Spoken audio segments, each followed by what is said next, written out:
Bom, meu nome é Rafael Klink e eu vou fazer aqui um breve resumo e abordar os principais pontos desse artigo Programação Estocástica quando a incerteza importa, da Julia Ribble. Bom, primeiramente, a programação estocástica refere-se a uma classe de problemas de otimização que envolve incertezas e seus parâmetros, e seus dados, ou pelo menos parte deles, são aleatórios, ao contrário dos modelos determinísticos, que possuem parâmetros bem definidos. Esses dados incertos podem ser aproximados por variáveis aleatórias em um certo espaço de probabilidade. E, claro, é imprescindível que se conheça as propriedades dessas variáveis aleatórias. Na prática, no mundo real de fato, a maioria das situações contém incertezas, ou seja, elas possuem parâmetros incertos, e saber desenvolver modelos matemáticos de otimização para esses problemas é extremamente importante. Primeiramente, o autor começa falando sobre análise de sensibilidade, que é uma metodologia para lidar com problemas de otimização sobre incertezas, e que essa metodologia visa determinar o impacto que as perturbações causam num determinado problema. No caso, o artigo utiliza um exemplo de uma fábrica de móveis chamada Dakota, a qual produz escrivaninhas, mesas e cadeiras. A fabricação de cada componente requer três recursos, que são a quantidade de madeira como matéria-prima e dois tipos de mão de obra, acabamento e carpintaria. Na tabela também temos o custo de cada recurso, as quantidades necessárias para fazer cada mobília e a demanda. Com esses dados, é possível também montar esta outra tabelinha aqui embaixo com os custos de produção, preços de venda e lucro.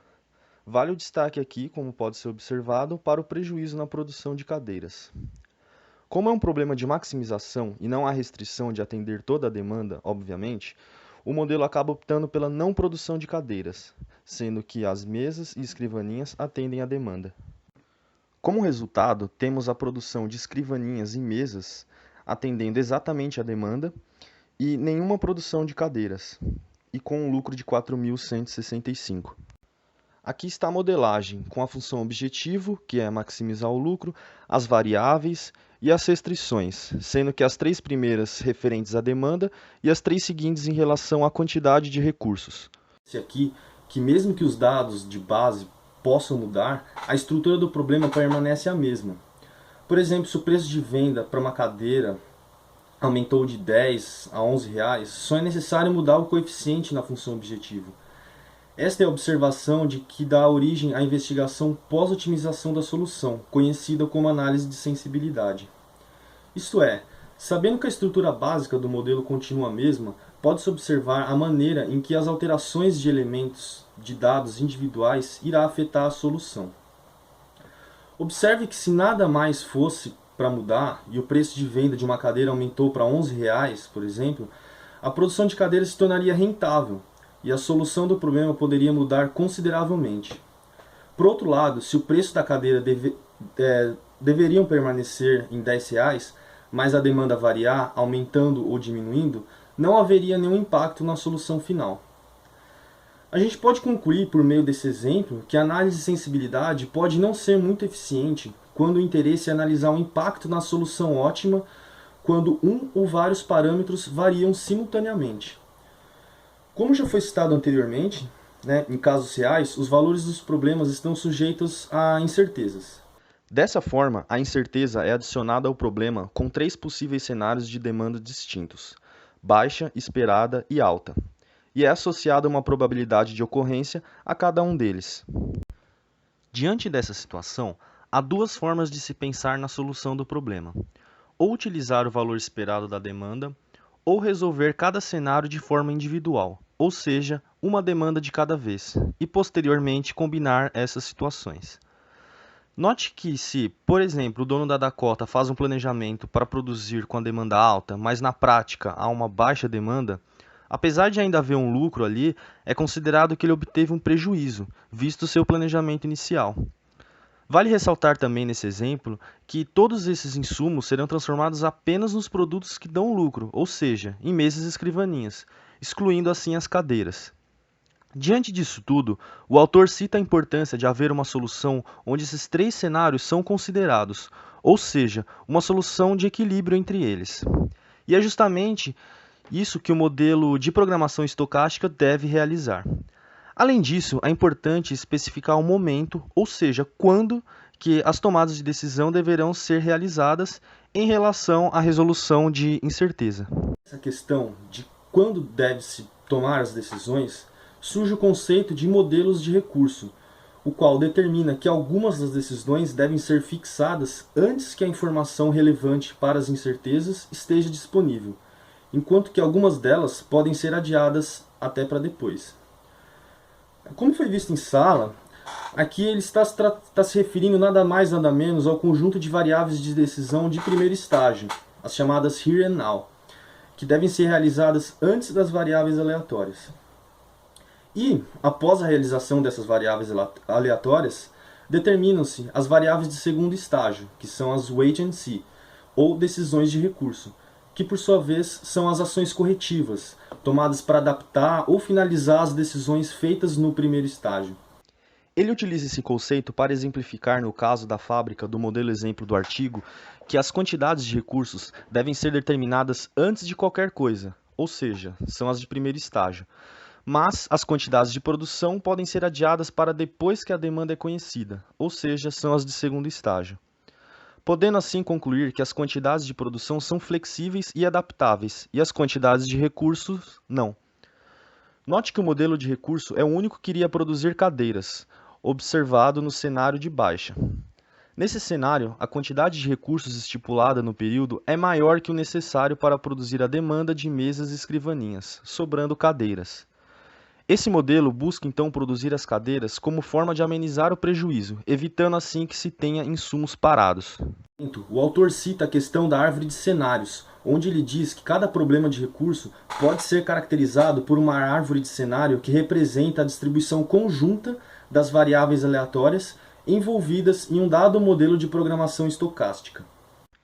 Em modelos de programação estocástica baseada em cenários, as decisões são tomadas nos nós e os arcos representam as realizações das variáveis aleatórias, sendo que um caminho nessa árvore é chamado de cenário e consiste de realizações de todas as variáveis aleatórias. Compara isso ao exercício exemplo do artigo, qual possui uma árvore de cenários bem simples e pequena, envolvendo apenas um nó raiz e outros 3 cenários de demanda individuais, alta, média e baixa, né? O nó raiz corresponde à decisão de primeiro estágio, que são as decisões de recursos. Já suas ramificações são as decisões de segundo estágio, que no caso seriam as decisões de produção. Uma condição específica que garante a sequência de decisões da árvore é a propriedade de não antecipatividade, que é uma característica dos programas estocásticos com mais de um estágio. Ela garante que, sob incerteza, as decisões devem ser tomadas antes da realização das variáveis aleatórias, e, portanto, não podem ser baseadas em qualquer realização de variável aleatória. É sabido que os problemas com recursos podem ser classificados em algumas categorias, dependendo do tipo de matriz de recurso que possuem. A primeira categoria seria um problema de programação estocástica com recursos simples, onde temos a matriz de recurso W como sendo uma matriz de identidade. Nesse caso, para qualquer solução X, uma solução viável está prontamente disponível. Temos também um problema de programação estocástica com recurso fixo, onde a matriz de recurso W é determinística, ou seja, não é afetada pela incerteza, né? Já no problema de programação estocástica com recurso completo, é expressa a condição de viabilidade do segundo estágio, ou seja, o problema de segundo estágio é factível para qualquer valor das variáveis de primeiro estágio. Em relação aos modelos de multiestágio, é informado que são interessantes para representar situações onde as variáveis aleatórias ocorrem ao longo de horizontes de tempo, e não em um momento apenas, uma vez que em cada estágio as decisões são tomadas apenas com as informações existentes até aquele momento, não sendo necessário antecipar ações futuras antes que novas variáveis aleatórias tornem-se conhecidas. Em muitas ocasiões, onde o número de cenários é muito grande, uma dessas maiores dificuldades quando há esse tipo de situação é o crescimento rápido de problemas estocásticos conforme aumenta-se o número de cenários. E resolver diretamente o equivalente determinístico pode implicar em ter que lidar com um problema com um elevado número de restrições e variáveis. Assim, pode ser inevitável computacionalmente lidar com tamanha estrutura ou simplesmente pode levar tempo demais para ser resolvido, comprometendo assim a utilização do modelo. Quando isso ocorre, é necessário utilizar métodos específicos que explorem as propriedades estruturais do problema estocástico. E esses métodos utilizam-se basicamente da decomposição do problema. É citado no artigo o método L-shaped, utilizado em programas estocásticos lineares de 2 estágios, onde a árvore de cenários é percorrida em sua totalidade e você decompõe os estágios de forma individual, assim como é definido um plano de corte para cada um desses estágios, reduzindo assim de forma considerada o tamanho dos problemas. Por outro lado, a necessidade de resolver um subproblema para cada cenário e para cada plano de corte acaba se tornando um problema, fica complicado essa situação. Também é um método baseado em aproximação estatística, onde a função de recurso é substituída por uma aproximação média da amostra. E por fim, há também um método chamado decomposição estocástica, onde integra basicamente alguns elementos de técnicas de decomposição, como eu já falei anteriormente, e algumas técnicas de aproximação estocástica, que é essa última citada.